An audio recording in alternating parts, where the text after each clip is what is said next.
Oh man.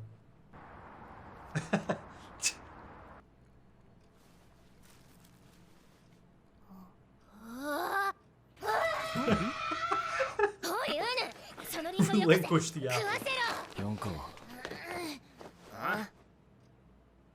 4川誰が生き残ってる？ A couple. 小紅ってチビと Kobeni. メガネの男も生き残ったみたいだけど公安辞めたんだと。 Huh. Oh, look at this. Denji. Ah. Go on, Denji. Come on. リンゴ1個だけ残しといてやるよ。じゃあな。 Look at all that clutter. His life's been thrown into chaos. Easy on that, man. Oh, yes, look at this. カス、俺はあと何年生きれる？ Oh no, here it comes.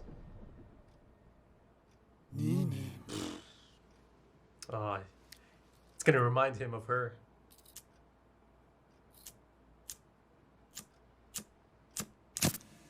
There's that spark. Oh, it's a great transition. Look at that.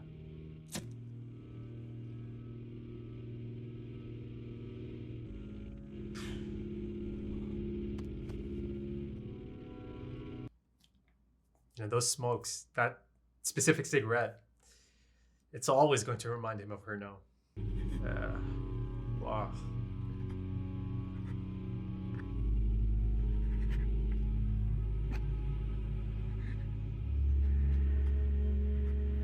Oh, okay. How about this? 忘れた漫画取りに戻ったら泣いてんだけど。But still, this is good. This is good for Denji. まあそりゃ泣くよな。大勢仕事仲間が死んだらしいし。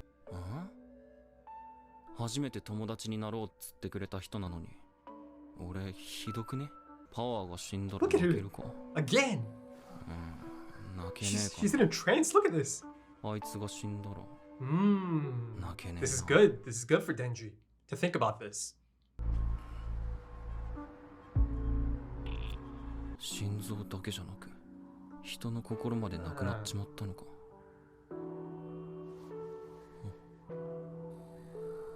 憂鬱じゃ。What's them? あれ、泣いてた？一回うちら出てく。なんだお前ら。指導？ I mean, Power kind of described it perfectly, right? Such melancholy. And, you know, somehow going into this opening doesn't feel quite right, does it? Given the tone of that opening segment of the episode. 牧間さんが指導してくれるんですか？残念だけど私は忙しくなっ But ち she ゃ has うか someone ら in mind? 適任を紹介するね。 Oh, 君 it's たちを指 him! 導するのは彼だよ。 This man is at the cemetery or the graveyard a lot. I mean, almost always, exclusively, right? In those flashbacks of 彼 him の and 名前は Himeno. Whoa. 黙れ。 Whoa. 俺の質問に答えろ。仲間が死んでどう思った？別に。死んだと思った。敵に復讐したいか？復讐とか暗くて Okay. 嫌いだね。 These are the types of people he... お前たちは人と悪魔どっちの味方だ？ Oh my god, the voice acting. 俺を面倒見てくれる方。飼ってる方。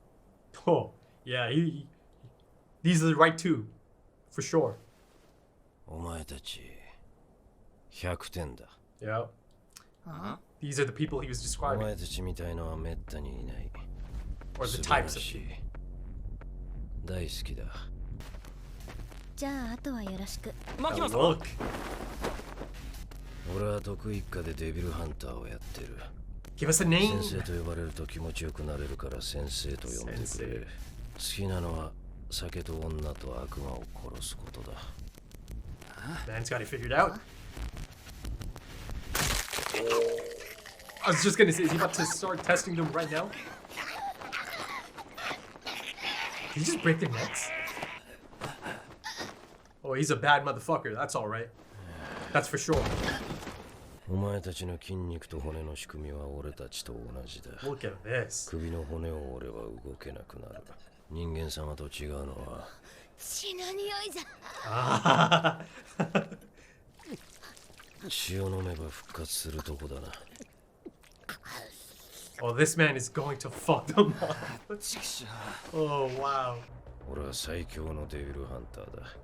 最強の俺を倒せる悪魔は最強なわけだから、お前たちが俺を倒せるようになるまで俺はお前たちを狩り続ける。 Jeez.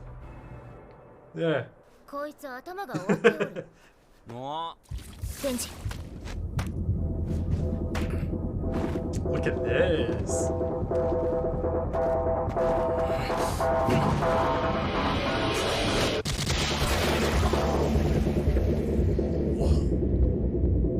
Oh, God, the sound design.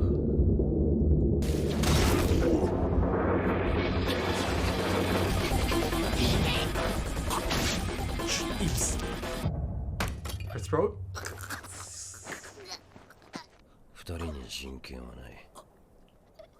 俺はガキの頃から力が強くておもちゃをすぐ壊しちまう。だから壊れないおもちゃが欲しかったんだ。お前たちを最高に生かした奴らにしてやるよ。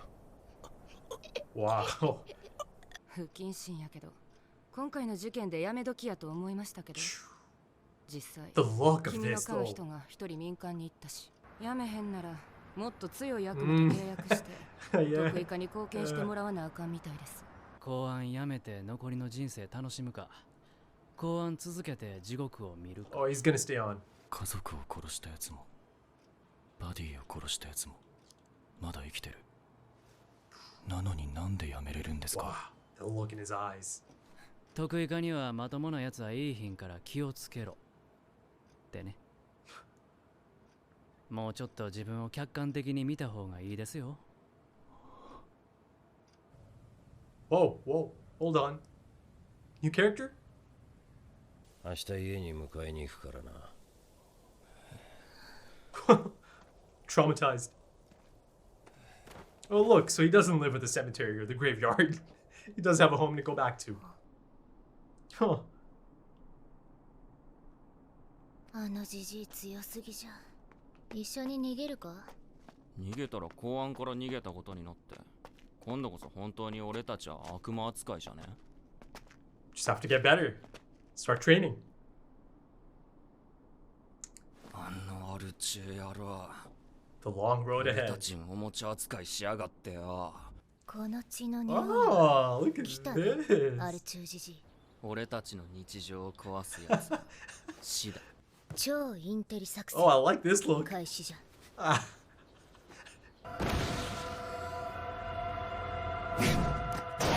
Oh. おお、忍ぶ気か。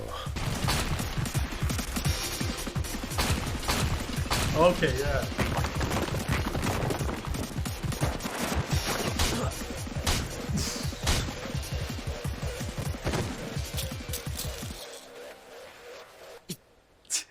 So much for being smart. 今までで一番良かったぞ。もう終わりだって。ラッキーじゃ。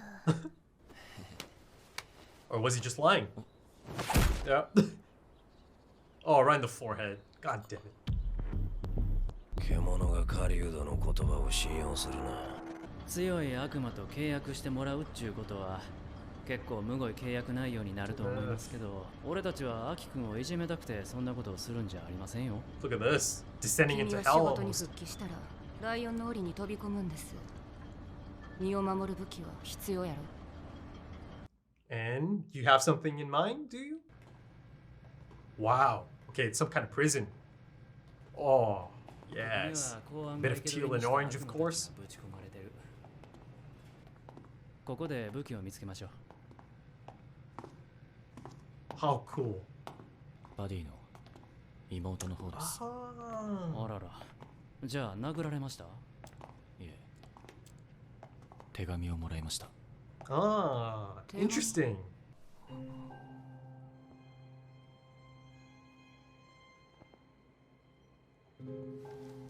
Yeah, now he gets to find out. 108? この部屋にいる悪魔とアキ君は契約してもらいます。 I mean, いるんは未来の悪魔。公安でこいつと契約している人は2人。1人は寿命半分、もう1人は両目と味覚、嗅 wow. 覚を差し出しています。 Holy shit. じゃあどうぞ。 Wow, my goodness, look at this. It's quite deliberate that they're taking him to the future devil. The fear of the future. Yeah, fear of the past, fear of the future. Look at that. That's quite the imagery, isn't it? Future devil. So the manifestation of the future devil should be interesting. Just the one eye. So far.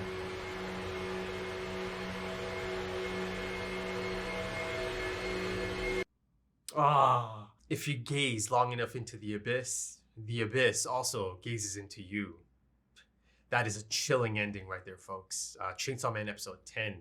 I've got to say, I really, really enjoyed that episode. I actually think that's one of the best episodes of the series so far. And I think it was a perfect follow-up to the last episode. The tonal shift, of course, perfectly executed. And much needed after something like that episode 9. But that's a chilling ending. The future devil, Aki, locked in there with his future, right? In a hell of his own making, in a prison of his own making. I mean, it's such evocative and striking imagery, right? To see from that perspective, to see Aki being sent in there and then locked in there as well.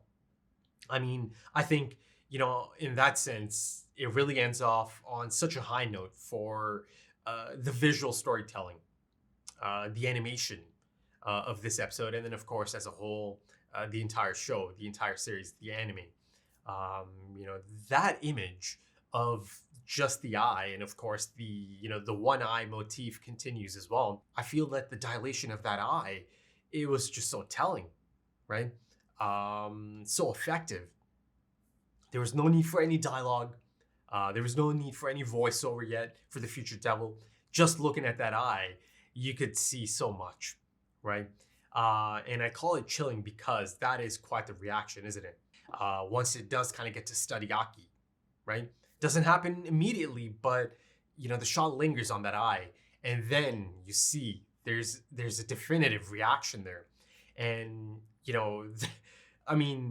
clearly, it's a future devil after all, right? So it has seen something that is quite enticing.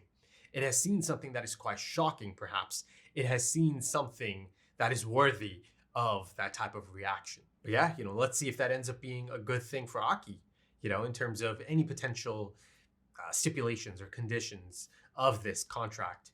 I'm not going to say it's exciting, but it's certainly intriguing and interesting, right? These potential conditions. And I say that I'm not going to use the term exciting because, come on, it's Aki. He's going through it. He's going through it. And even now, he's going to pay a price.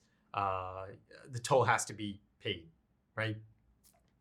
So it's not exciting, right? It's not exciting to see him go through it, but it is intriguing, right? Because surely it can't just be a good old give me half your life, or I'll give you half my life, because of course those are not going to be acceptable terms, given that our dude Aki only has 2 years left, right? So that in itself is quite the definitive confirmation in terms of his potential character arc. I mean, it is set up nicely for the penultimate episode. So many questions, questions like some of the details, say you go into a contract, how far into the future is it going to allow you to see, right?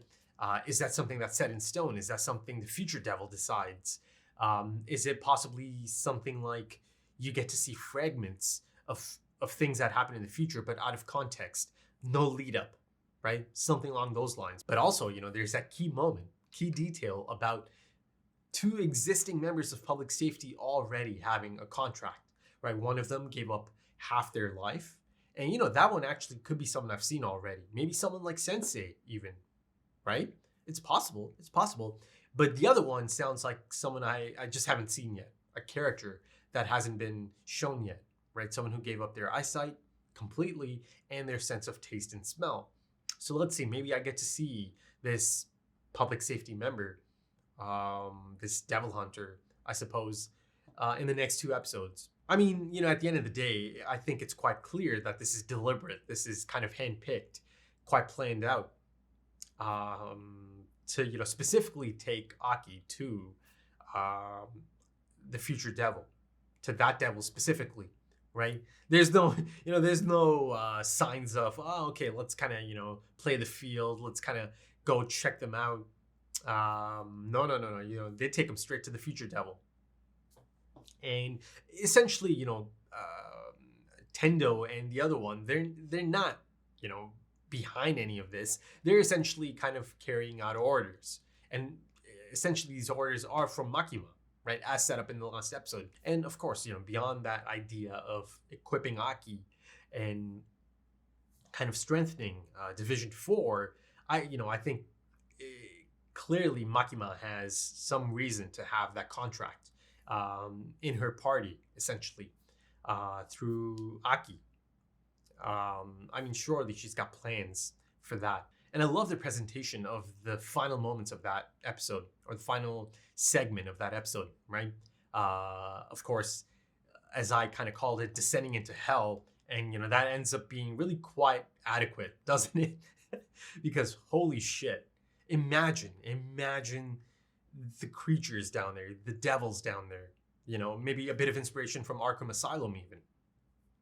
And the actual lift even reminded me of Metal Gear Solid, the original, right? Shadow Moses. If you know, you know. And then the other scene that kind of cuts into this scene, right? The one of him reading the letter and seeing Himeno's sister. Now, that shocked reaction. I'm not sure if that's because he's seen a photo of her before. Maybe Himeno showed him. Or if, the resemblance is so striking that he has that reaction to it. Imagine having that type of emotional breakdown. And I thought that was one of the other really impressive and standout moments of this episode, right? That really intimate presentation of that. Him having that moment by himself. No one else in there. It's just Aki. And of course, us, the audience, right? I thought that was so effective. No dialogue, just the beautiful and effective and evocative animation and imagery. I mean, it communicated everything it needed to communicate just through the animation. And of course, that moment, it all hits him. It all hits him like a truck, right? The trigger, and the trigger being the cigarette, and lighting up the cigarette. I mean, from this point on, anytime he's going to light up a cigarette, he's going to see Himeno's face in his mind, right? It's going to be a constant reminder. So yeah, let's see how all of that plays out, how he handles all of that. He finally actually gets to digest all of it, right? To really face all of it. And of course, this continues those themes, right? Of trauma, PTSD, and how different people cope with it. But circling back to the sister, Aki looked like he saw a ghost. He must have thought he's looking at Himeno. And I thought, Himeno's sister actually kind of did it in quite a respectful manner. And of course, it's quite the contrast, isn't it? Because they showed us how Himeno used to be on the receiving end of many of the other family members of, members of public safety that died, her partners. I mean, she used to take a lot of abuse from them, a lot of physical abuse, and she didn't complain. I mean, clearly the sister knows, or always knew, just how much Aki means to her own sister, Himeno. So, to me, it felt like kind of like one last chance to respect the wishes of her sister, her late sister, right? One last chance to maybe drive that point home, to, maybe give Aki a wake-up call. Let me show him these letters.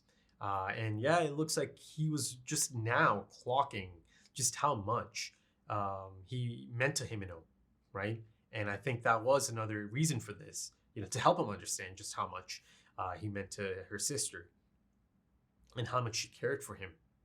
It all kind of came as a shock to him, right? Her attempts to kind of get him out of public safety, kind of get him off that path of vengeance. I mean, easier said than done because, listen, by the end of it, or even right after that scene,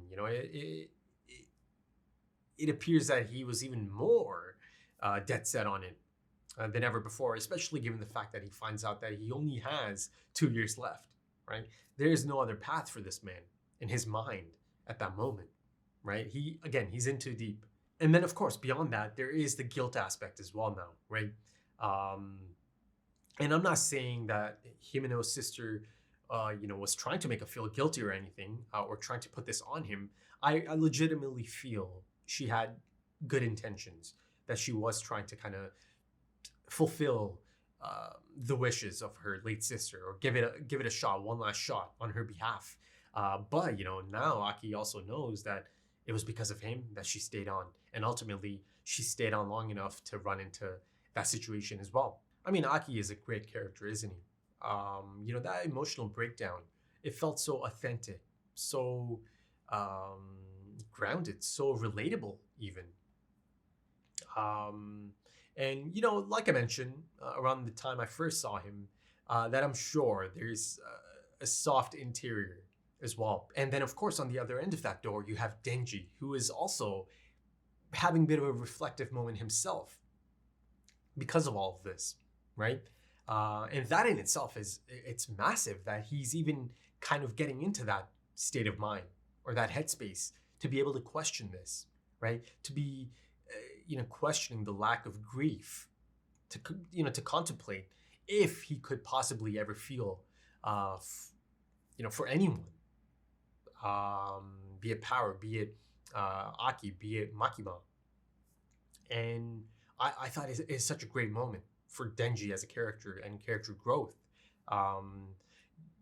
Essentially he's desensitized to it, and that essentially could be, or probably was, how he coped, right? I mean, listen, his upbringing, or his life is so beyond tragic that he doesn't even know it, or he doesn't even realize it, but that's how he coped.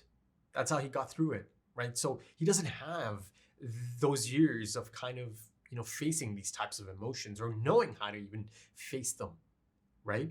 Or to tackle them. He just doesn't know, right? But as of this point, he's kind of questioning himself. Am I a shitty person? So I love that moment of introspection and reflection, right? Again, also depicted physically in that shot of Denji, or Denji looking at his own reflection in the window. And then, of course, by the end of it, he does kind of brush it aside. But again, that might be, him coping again. It's almost as if it's this automatic thing that kicks in, kind of like a defensive mechanism, right? And it's not just Denji. Like I mentioned earlier, it is a depiction of how different people cope, right, in their own unique methods. And I think, even though it's just one apple, I thought it was a lovely gesture by Denji. But let me shift the focus to Sensei. Again, I don't have a specific name yet, but Sensei is good enough for now. I mean, this is some character. I mean, it is quite the introduction. It's like a proper introduction. Yes, I've seen him a few times, right? In some key moments, in flashbacks as well. And, is it possible that he was kind of there for Himeno in that moment? Listen, I know there's no remains of Himeno, but maybe a symbolic grave, right? It's possible. And like I mentioned, he's always kind of there at the cemetery, always there, right? At the graveyard. Even though he was telling Himeno, coming here often is really quite normal, so you should kind of cut that out. His whole thing's been about being unhinged, not being normal, having a few screws loose, and that's the reason he really immediately took to Denji and Power, right? Based on their answers. Now, listen, this is a man who is able to, or is in a position now, to shush Makima, to tell her to shut it. That right there is so telling, isn't it? And that's such a great introduction, right? Because it tells you so much. It tells you so much. I mean, first of all, this man has clearly been around. He's seen some shit. He's been to hell and back, right? He's done some shit, right? He is supremely talented, right? I mean, he's quite capable with the knife. I mean, he's mastered the knife. I mean, he's incredible. His reaction time, his reflexes, it's devastating. And the crazy thing is that actually might be his own skill level, kind of developed over the years. That's the other thing. This is a man that is much older, right? He has really outlived or kind of beaten that demographic, the life expectancy of a devil hunter, someone in public safety, right? A lot of them die young. I mean, the majority of them die young. But here you have Sensei, right? Who's been around? He's so, I don't know, man. Of course, he's got that brooding nature. He's hard-boiled, right? Cool as fuck, of course. I mean, he does call himself the best devil hunter, after all. And I think it checks out. Given his skill level, or the level of his skill, and, his skill set, and just how goddamn impressive he is. And how about that animation, right? The fluid movements, the spinning kick. It looks authentic. And of course, the punches and the head movement and the swing of the punches, again, really quite authentic. And the animation, beautiful, just beautiful animation. And I love how, his lightning quick strikes, and I'm speaking of, the 3 stabs on Denji. I love how that's kind of incorporated into the soundtrack, or the soundtrack is incorporated into that, right? The score in that moment, it's that really hype battle theme that kicks in. But I love how, I love the sound mixing there, how it's being integrated into the actual moment, into the actual scene, right? It slows down. I mean, the distortion in the score is such a lovely touch, isn't it? And then the moment he executes him, right? I mean, it's brutal. Listen, yes, he might be immortal, and yes, Power is also almost immortal, but that, he's killing them. That is incredibly painful, and they do it all day, essentially, into the night. I mean, that is some tough love. I mean, it is some training arc, right? But I think he's spot on, right? But by the time he's done with both of them, they are going to be a bunch of badasses. That right there is a fascinating character. And, I'm really quite excited to see the role he's about to play in all of this. I mean, to me, it feels like another example of a change agent for characters like, Denji and Power as well. And, of course, he's got a really cool character design, right? Of course, there's the scar. And as all of us know, those scars always make for a really interesting story. And then, of course, the 2 from Kyoto, Tendo and the other one, they also have interesting scars. And then speaking of the iconic duo, Denji and Power, I mean, how entertaining, how fun. I mean, these two together is an absolute riot. I mean, the chemistry there is so fun, so fun. And, Power and that voice acting, it takes me out every single time. Those outbursts that she has and that manner of speaking, it's all so charming, actually. But I love how, on the walk home at night, and it's a beautiful scene, isn't it? Some stunning frames there as well, right? Looking at the road ahead. Somehow they convince each other that they can do this. They can outsmart Sensei, right? And actually, you see that there is some growth in Power, right? That she has kind of grown a bit more attached to Denji, right? That she kind of almost considers him a friend, right? Because now you'll see that, yes, she pounds the shit out of him, but it's for a good reason, right? Because she notices that his brain didn't really quite heal perfectly back to normal, right? So she bashes his head in to get him to, heal properly. And he does. And then, of course, she consults with him about the potential of fleeing together, right? Not just by herself, but together. But also, how about that ending? It appears to be rotoscoped, right? I mean, really strange imagery early on in its first half. Denji in that room, a lot of dogs around him. Some of their eyes are censored. At one point, he appears to be eating out of a bowl, and that shit looked too thick to be noodles. That looked like intestines. So I don't know, man. But the second half of that is kind of like him lost in a maze, right? Again, it's the alleys of those streets, of those buildings, that I've seen a few times now. Again, I was kind of expecting to see that door, but they've shown a few times, right? Almost as if it's this forbidden door. I mean, the whole anime opens with that door, a shot of that door. I mean, of course, it's a really interesting looking ending, but the actual song, I thought it was really a great song selection for sure. But yeah, Chainsaw Man, misfortune is the rule, life is suffering, everything is chaos, right? Just the 2 episodes left now, right? But yeah, like I mentioned earlier, nicely set up for the penultimate episode. Really quite exciting. But yeah, I'm really quite excited to see the Future Devil, the rest of the Future Devil. Now, listen, there is a possibility I've already seen it, right? There's still a few things or a few characters from the opening that I haven't seen yet. There's just the 2 episodes left. So it's possible that I've seen the form, the physical manifestation of the Future Devil, right?